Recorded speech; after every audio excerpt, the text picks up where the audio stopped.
বাংলাদেশে একটা জিনিসের দাম বাড়লে ওই জিনিসটার দাম কোনো সময় কমে না, টোটালি কমে না। যেমন আমাদের মনে করেন তেলের দাম বাড়ছে, ওই তেলের দাম মনে হয় না যে আর কোনো সময় কমবে।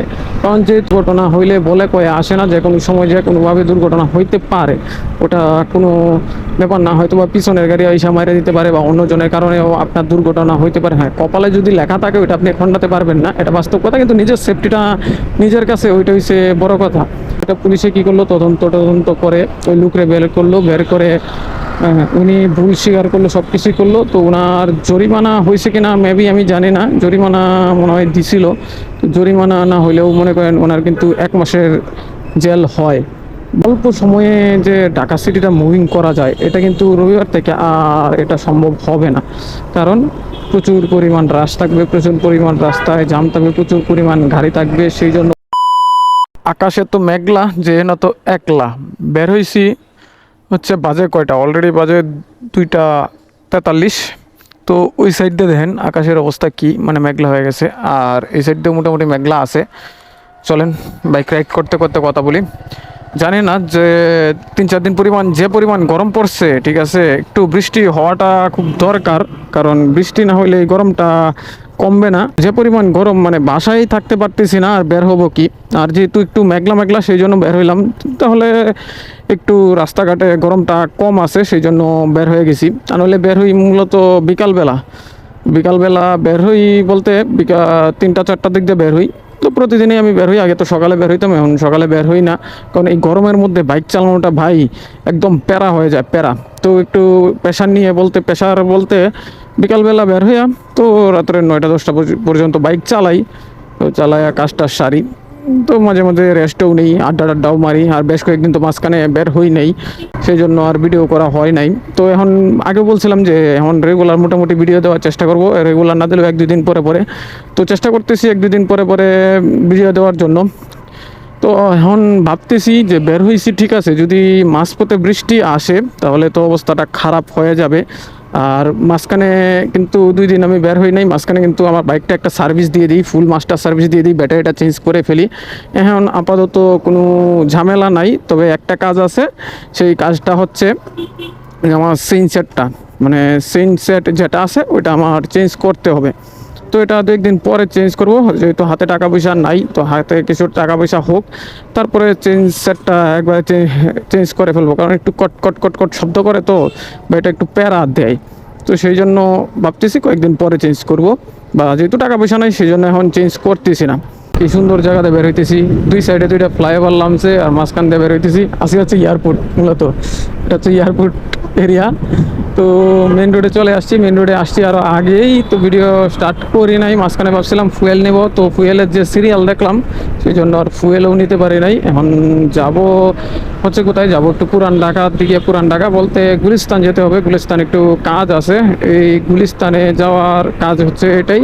গুলিস্তান থেকে কয়েকটা জিনিস নিতে হবে আমার, ওই কাজটির জন্য যাচ্ছি। বাংলাদেশে একটা জিনিসের দাম বাড়লে ওই জিনিসটার দাম কোনো সময় কমে না, টোটালি কমে না।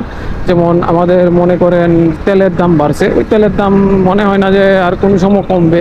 কারণ যেহেতু তেলের দামটা বাড়ছে, তেলের দামটা কেন বাড়ছে আমার যতটুকু ধারণা, তেলের দামটা ওই যে আমাদের যে ব্যাড ট্যাক্স যেটা ধরছিল, যে ট্যাক্স দিতে হবে, বাইকের কর দিতে হবে, সেই সুবাদে হয়তো বা এখন তেলের দামটা বাড়ায় দিছে। যেহেতু কর মানে তুলে দিছে, তো সেই জন্য হয়তো বা তেলের দামটা এখন বাড়ায় দিয়ে এখন এটার পূজা আমাদের উপর চাপাইতেছে। ফুয়েল দিয়ে আর কি উঠায় নিবে এটা। তো ফুয়েল দিয়ে উঠে যদি এই সিস্টেমটা করে, আমার মতে, মানে আমি যেটা বলতেছি, এই সিস্টেমটা যদি করে তাহলে তো সব গাড়িরই তো তেলের দাম বাড়লো। তাহলে এটার পূজাটা ইয়ার উপরে পড়ে গেল না, অন্য গাড়ির উপরে পড়ে গেল না। আচ্ছা, এটা সরকারের বিষয়, সরকারে কিভাবে কি করবে ওইটা ওটা ওদের ব্যক্তিগত বিষয়। ওইটা আপনি আর আমার কথায় কোনো কিছু যায় আসে না। আপনারা কোনো কিছু বললে কোনো কিছু চেঞ্জ হয়ে যাবে না। তো হ্যাঁ, চেঞ্জ হয়ে যাবে না, এটা যে বাস্তব কথা। যেমন সবাই যদি একত থাকা যায় তাহলে মনে করেন যে চেঞ্জ হতেও পারে। তো একটা জিনিস কি জানেন, যে সময় তেল ছিল না অ্যাভেলেবেল তেল ছিল না, মাঝখানে তেল সংকট ছিল, ওই সময় কিন্তু আপনি পয়সা থেকে 100 টাকা 200 টাকা খরচ করে ফেলছেন। তো 100 টাকা 200 টাকা পয়সা খরচ করে ফেলছেন, ওই হিসাবে এখন তেলের দাম যদি এরকম হয়ে যায়, তো আপনার তো ওইটাই ভালো যে 5 টাকা না, মূলত কত টাকা বাড়ছে, টোটালি বাড়ছে 20 টাকা। 25 টাকা, এখন পর্যন্ত 25 টাকা তেলের দাম বাড়লো। তো মনে করেন লিটারে যদি 25 টাকা বাড়ে, তো যেমন আমারটা 12 লিটার, 12 লিটারে কত আসতেছে? 10 দোকানে 200, না না, হ্যাঁ 10 দোকানে 200, 200, 200 আর 240, 240, 240, হ্যাঁ এরকম মনে হয় প্রায় 300 টাকার কাছাকাছি হয়তো বা আসতে পারে। মানে আপনি ফুল ট্যাঙ্কি তেল নিলে 300 টাকার কাছাকাছি। তো আপনি যে সময় ওই সময় তো এইভাবেই মনে করেন যে বইসা থাকতেন, তারপরে খাওয়া দাওয়া এইসব করে মনে করেন 100, 150, 200 টাকা মানে খেয়ে ফেলতেন। তো অনেকেই আছে আরও বেশি খেয়ে ফেলতো। তো ওই হিসাবে এটা ভালো না, যেমন আপনার পরিশ্রমও হইতো। তা আসলে আমরা কি জানেন, যে সব কিছু চিন্তা করি যে হুজুকে মাতি, এটা হচ্ছে আমাদের নিয়ম, যে হুজুকে মারতেছি, হুজুকে মাইতে এইসব করতেছি। যে এখন তেলের দাম বাড়ছে, এখন বলতে এখন তেল অ্যাভেলেবেল হয়েছে, এখন তেলের দাম কমানোর কথা সবাই বলতেছে। যেমন আমিও বলি যে তেলের দাম কমানোটা ভালো, খারাপ না। তো যেহেতু তেল অ্যাভেলেবেল হয়েছে, কিন্তু বিশ্ববাজারে কিন্তু তেলের দাম কমছে। বিশ্ববাজারে জানেন তেলের দাম কিন্তু কমছে, কিন্তু বাংলাদেশে কিছুদিন আগে আমি নিউজে দেখলাম বিশ্ববাজারে তেলের দাম কমছে, কিন্তু বাংলাদেশে তেলের দাম বাইরে গেছে 5 টাকা। এখন এটা কিসের জন্য বাড়াইছে ওইটাও আমি জানি না। ওইটা তো কোনো অভাব বা তেলের সংকট বা কোনো কিছু নাই, তাই ওইটা হুট করে আবার বাড়ানোর কারণ কি? না ওটা ট্যাক্স দিতে হয়, না কোনো কিছু করতে হয়। যদি ট্যাক্স দিতে হইতো তাহলে তেলের দাম একবারেই বাড়াইতো। এটা হয়তো বা অন্য কোনো কারণ আছে, সেই জন্য তেলের দাম বাড়াইছে। এটা নিয়ে আর কথা না বলি। আর আকাশে তো মনে করেন যে বলছিলাম মেঘলা মেঘলা, তো এখন তো দেখতেছি আকাশ মেঘলা হারায় গেছে। এখন রুদ্র একটু একটু উঠতেছে, আর রাস্তা থেকে যে পরিমাণ তাপ বাইরেতেছে, প্রচণ্ড পরিমাণ তাপ, প্রচণ্ড পরিমাণ। আর এই অবস্থা, এই সময়টাতে একটু রাস্তাঘাট মোটামুটি ফাঁকাই থাকে, রাস্তাঘাট প্রচুর পরিমাণে ফাঁকা এই অবস্থায়। মানে এই সময়টাতে অলরেডি বাজতেছে 3টা 19, তো এই সময়টাতে রাস্তাঘাট ফাঁকা থাকে। আর এই রাস্তার যে ফুলগুলো আছে, ফুলগুলো অনেক জোস লাগতেছে, জোস। কিন্তু একটা জিনিস কি জানেন, আমি কিন্তু গাড়িটা সার্ভিস দিয়ে এখন চলায় মজা পাইতেছি ভাই, সেই মজা পাইতেছি। মানে কিভাবে এখন 60-65 উঠে যাচ্ছে আমি নিজেও বলতে পারতেছি না। আগে মনে করেন যে 60-65 উঠাইতেই আমার খুব কষ্ট হইতো, খুব কষ্ট হইতো 60-65 উঠাইতে। আর এখন মনে করেন চোখের পলকে আমি নিজেও বলতে পারি না, যে আমি হঠাৎ করে তাকায় দিই কিনে গাড়ি কত স্পিডে চলতেছে, তাকায় দিই ভাই 60-65 এরকমই চলতেছে। তো আমি মূলত হচ্ছে ঢাকা সিটিতে মানে যতক্ষণ বাইক চালাই, যদি ফাঁকা রাস্তা হতো 60-65 উপরে বাইক চালাই না, 60-65 হাইস্ট গেলে 70। তো যদিও আমি এই হাইস্ট গেলে 70ও চালাই, তো একমাত্র মনে করেন ঢাকা সিটির বাইরে গেলে বা লংয়ে গেলে 300 ফিট গেলে ওইটিতে গেলে একটু রাফ চালাই। তো এই সিটির ভিতরে আসলে রাফ চালানো হয় না। সিটির ভিতরে হাইওয়ে রোডে আমি রাফ চালানোটা পছন্দ করি না, কারণ একটা দুর্ঘটনা সারা জীবনের কান্না, সেই জন্য আমি রাফ চালাইতে চাই না। আর দূরত্ব বজায় রেখে একটু চেষ্টা করি যে রাইড করার জন্য। তো আসলে দূরত্ব বজায় রাখি আর যাই বজায় রাখি, দুর্ঘটনা হইলে বলে কয়ে আসে না, যে কোনো সময় যে কোনোভাবে দুর্ঘটনা হইতে পারে, ওটা কোনো ব্যাপার না। হয়তো বা পিছনের গাড়ি আইসা মাইরে দিতে পারে, বা অন্যজনের কারণেও আপনার দুর্ঘটনা হইতে পারে। হ্যাঁ, কপালে যদি লেখা থাকে ওইটা আপনি খণ্ডাতে পারবেন না, এটা বাস্তব কথা। কিন্তু নিজের সেফটিটা নিজের কাছে, ওইটা হচ্ছে বড় কথা। তবে আজকের ওয়েদারটা জোস লাগতেছে, যদিও গরম লাগতেছে, ওয়েদারটা জোস লাগতেছে। আকাশে হালকা হালকা মেঘ আছে, তো রৌদ্রটা মনে করেন যে পড়তেছে না, গায়ে লাগতেছে না, সেই জিনিসটা একটু ভালো লাগতেছে। এই জিনিসটা ভালো একটা এনজয় করতে পারতেছি এই জিনিসটা। তবে ভাই ঢাকা সিটিটা মোটামুটি ব্যস্ততম হওয়া শুরু হয়ে গেছে, এখন আস্তে আস্তে ব্যস্ত হয়ে যাবে। শনিবার, আজকে কী বার? আজকে হচ্ছে বৃহস্পতিবার। তো আজকে বৃহস্পতিবার, যদিও আজকে বৃহস্পতিবার, তাহলে ঢাকা সিটিটা শনিবার লাগাত আমি যতটুকু জানি সব কিছু খোলা। শনিবারে সব কিছু খোলা হইলে তো শনি রবিবার থেকে মোটামুটি ঢাকা শহর ফুলভাবে ব্যস্ত হয়ে যাবে। যদিও এই ভিডিওটা হয়তো বা শনি রবিবারে আপলোড হবে, এর আগে আপলোড হবে না। এর আগে আরেকটা ভিডিও আছে, সেই ভিডিওটা এডিটিং করতে মনে নেই আজকে, তো সেই জন্য আর আপলোড আর হইলো না। তো এর আগের ভিডিওটাও এডিট করতে হবে। আচ্ছা যাই হোক, জোস লাগতেছে, রাইডটাও এনজয় করতেছি। আর ওরে একজস্ট লাগায়া, কি মজাটা লাগে ভাই একজস্ট, এই জিনিসটা আসলে কি ভালো লাগে জানি না, কার কাছে কীরকম লাগে।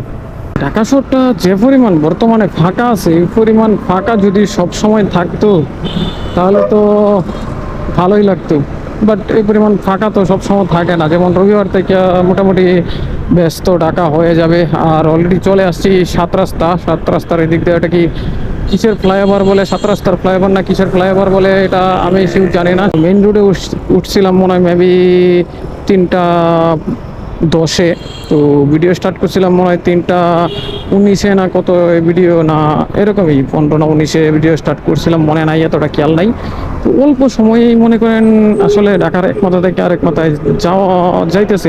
এখন বাজে 3:34 অলরেডি। তো এই অল্প সময়ে যে ঢাকা সিটিটা মুভিং করা যায়, এটা কিন্তু রবিবার থেকে আর এটা সম্ভব হবে না। কারণ প্রচুর পরিমাণ রাশ থাকবে, প্রচুর পরিমাণ রাস্তায় জাম থাকবে, প্রচুর পরিমাণ গাড়ি থাকবে। সেই জন্য মনে করেন যে অবস্থা পুরোপুরি খারাপ হয়ে যাবে। আর এখন মোটামুটি আগে অফিস আদালত ছুটি হইলেও এত পরিমাণ কিন্তু রাশ থাকে না, কিন্তু সরকারি অফিস টফিস খোলা, সেই জন্য অফিস টফিস ছুটি হইলেও এত পরিমাণ রাশ থাকে না। কিন্তু যে সময় মনে করেন সব কিছু একবারে খোলা হয়ে যাবে, ভাই এই জায়গা থেকে তো ফুলগুলা কৃষ্ণচূড়া না কি ফুল বলে এটি, তো জোস লাগতেছে জোস।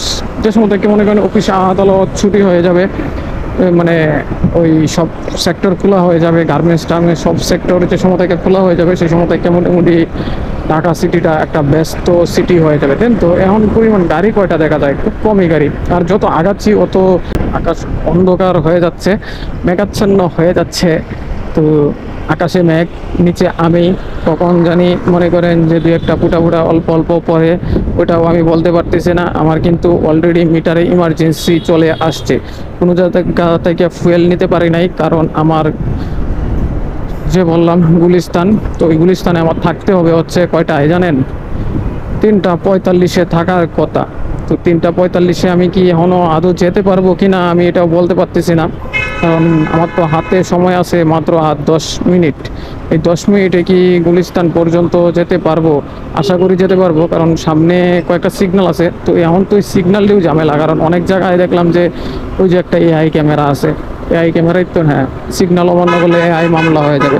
তো এই মামলাটার জন্য ভয় লাগে। ও রে ও ও ও ও ও ও রাস্তার মাঝখানে এরকম ভাঙ্গা কেন ভাই? এটা যদি কেউ না দেখে তাহলে তো গেছে মনে করেন। কিন্তু রাস্তা ফাঁকার মধ্যে ভাই গাড়ি সব দিক পাগল হয়ে যায়, এইদিক এইদিক ডাইনে বামে যেদিক খুশি এদিক মানে দুলতেছে ওরা। এই যে দেখেন সিএনজিটা, মানে দেখা নাই কিছু নাই, ও কিভাবে মানে এইদিক এদিক দুলতে থাকে, ওদের কি কাণ্ডজ্ঞান বলতে কিছু নাই। আর মনে করেন রাস্তা ফাঁকা, এমনি দেখবেন রাস্তা যদি ফাঁকা না থাকে ওরা পাগল হয়ে যায়, যে সময় রাস্তা ফাঁকা না থাকে। কিন্তু এখন যে রাস্তা ফাঁকা, এখন যে টানবো ওদের কোনো ইয়া নাই, বা সাইডও দিব না, ওরা ওদের মতো চলতে থাকবো। এইগুলা আসলে দেখতে খুবই খারাপ লাগে। তো এখন আশা করি এই যে সিগন্যালটা খেয়ে গেছি মামু, এটার মধ্যে বর্তমানে এই মামলা আছে। তো এই মামলা যারা খেতে না চান এই সিগন্যালটা মাইনেন ভাই। অনেকেই দেখছি, ও আচ্ছা একটা নিউজে কিন্তু ইদানিং খুব ভাইরাল হয়েছে, ওনার জেল জরিমানা হয়েছে। যেটা আগে একটা ভিডিওতে মেবি বলছিলাম যে একজন বাইকার কি করছে, মানে এআই মামলার জন্য 2টা শঙ্কা মানে একটা কাগজ দিয়ে মুছে রাখছে। তো এআই মামলা যাতে খেতে না হয় সেই জন্য কাগজ দিয়ে মুছে রাখছে। তো ওইটার জন্য মনে করেন পুলিশে মনে করেন আরও তো অনেকেই এরকম করতে পারে, স্বাভাবিক বিষয় না। তো ওইটা পুলিশে কি করলো, তদন্ত করে ওই লোকরে বের করলো, বের করে উনি ভুল স্বীকার করলো, সব কিছুই করলো। তো ওনার জরিমানা হয়েছে কিনা মেবি আমি জানি না, জরিমানা মনে হয় দিছিল। তো জরিমানা না হইলেও মনে করেন ওনার কিন্তু 1 মাসের জেল হয়। বাট এখানেও কি এআই মামলার সিস্টেম আছে, পার হয়ে যাইতে পারবো, পার হয়ে যাইতে পারবো ভাই? এই মাত্র লাল বাতি পড়ছে, যদি এআই মামলা খেয়ালে একটা তে তো হইছে কাম। ওই সিগন্যালটা তো মানলাম না, এটা কোনো কথা? এটা কোনো কথা? আচ্ছা এটা সিগন্যাল মনে হয় এইখানে মেবি, এই জন্য। কি অবস্থা, পুলিশের কাগজ কি পুলিশই দেখতেছে? ও মাই গড, এখানে কি পুলিশের কাগজ পুলিশই দেখে? দেখলে তো ভালো। পুলিশের কাগজ পুলিশে দেখতেছে না, ওরা মজা করতেছে, কথা বলতেছে, গল্প করতেছে, এটা হচ্ছে মূল কথা।